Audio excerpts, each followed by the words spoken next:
Hi everyone. Today I will tell you how to install a private Genshin Impact server. First, go to the site using the link in the description. Click on the download server button.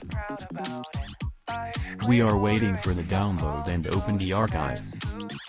Attention! In order for the server to install correctly, we must turn off the antivirus during installation. We go into the Defender and turn it off. Open the installer, password mihoyo. We are waiting for the installation to finish.